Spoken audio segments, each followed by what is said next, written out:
गांव में एक बूढ़ा व्यक्ति अपने बेटे और बहू के साथ रहता था।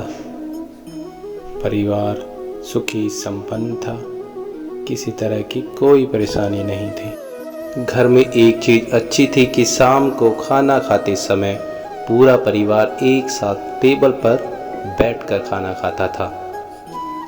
एक दिन ऐसे ही शाम को जब सारे लोग खाना खाने बैठे, बेटा ऑफिस से आया था, भूख ज़्यादा थी, सो जल्दी से खाना खाने बैठ गया और साथ में बहू और उसका एक बेटा भी खाने लगे।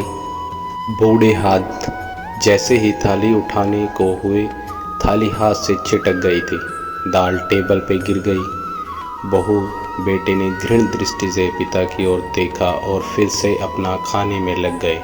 बूढ़े पिता ने जैसे ही अपने हिलते हाथों से खाना खाना शुरू किया तो खाना कभी कपड़ों पे गिरता, कभी जमीन पर। बहू ने कहा, हे राम, कितनी गंदी तरह से खाते हैं, मन करता है इनकी थाली किसी अलग कोने में लगवा देते हैं। बेटे ने कहा, तुम सही बोलती हो। उनका बेटा वह सब मासूमियत से देख रहा था। अगले दिन पिता की थाली उस टेबल से हटाकर एक कोने में लगवा दी गई। पिता की रोती आंखें सब कुछ देखते हुए भी कुछ बोल नहीं पा रही थी। बूढ़ा पिता रोज की तरह खाना खाने लगा। खाना कभी इधर गिरता, कभी उधर। छोटा बच्चा अपना खाना छोड़कर लगातार अपने दादा की तरफ देख रहा था।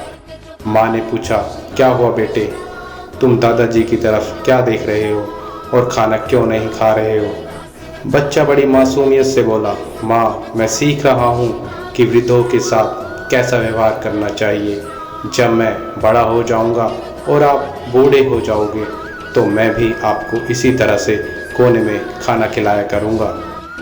बच्चे के मुंह से ऐसा सुनते ही बेटे और बहू दोनों कांप उठे।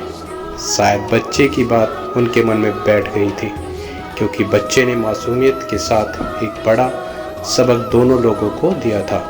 बेटे ने जल्दी से आगे बढ़कर पिता को उठाया और वापस टेबल पे खाने के लिए बिठाया, और बहू भी भागकर पानी का गिलास लेकर आई कि पिताजी को कोई तकलीफ ना हो। इस कहानी से शिक्षा मिलती है कि माँ बाप इस दुनिया की सबसे बड़ी पूंजी है।